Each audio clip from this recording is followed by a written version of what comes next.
vanhu vaisamanikidzwa kuuya nezvinhu kutemberi. Mukadzidza nyaya iyi zvakanaka muchaona kuti kuma ancient groups akanga ariko kunonzi vanhu vaitofana kuuya nezvinhu. Wonzi kana anenge atotadza kuuya, wonzi the community meal yaifana kudyiwa gore rose haupo. Waisatendedzwa kuvapo.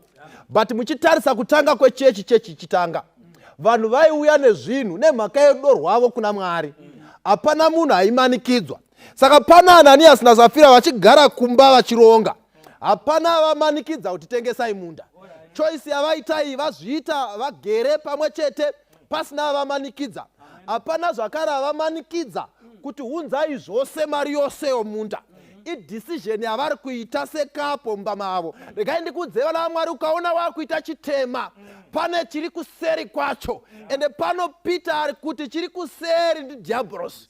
Ndiye source yezvitema zvose zvingaitwa. Saka mukaona pakuitika makuwa pane chainfluencer, pane chakontrola moyo. Mukaona pakuita kumedha vanhu vachiurayana pane zvakontrola nekuinfluencer. Mukaona pakuitika vanhu vachibirana pane zviri kuinfluenza. Ende pano ndo zviri kuadreswa naPeter.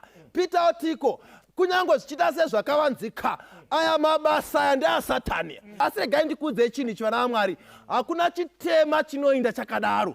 Nerimwe ramazuva zvitema zvose zvichabuda pachena. Chitema chaAnania akachiita nemudzimai, hapana aifunga kuti hapana anozviona, asi Mwari wekumusoro kudenga aizviona. Saka nhasi vanhu vanogona kuita zvitema zvakasiyana siyana vachiti hapana anozviona. But regai ndikudze vana vaMwari, Mwari wekumusoro kudenga anoona.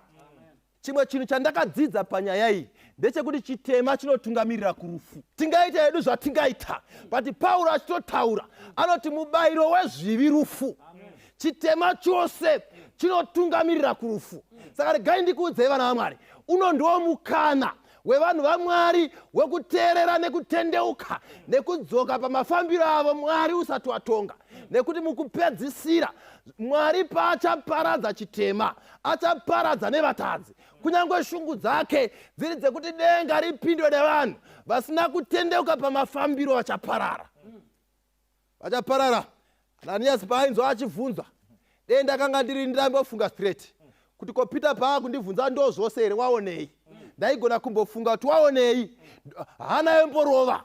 Zvitema zvizhinji zvinoitwa Mwari anotaura kubudikidza neMweya Mutsvene hana dzorova, but vanhu vanoramba vachisindimara, voramba vachiita chitema, but kwazviri kutungamirira kuenda kunoparadzwa. Kune vanhu vanoera zvivi vofunga kuti upombwe ndiye anyanya, uyo angonyepa uyo anenge ari nani. Pano tikutoona kuti Mwari haatodi chitema.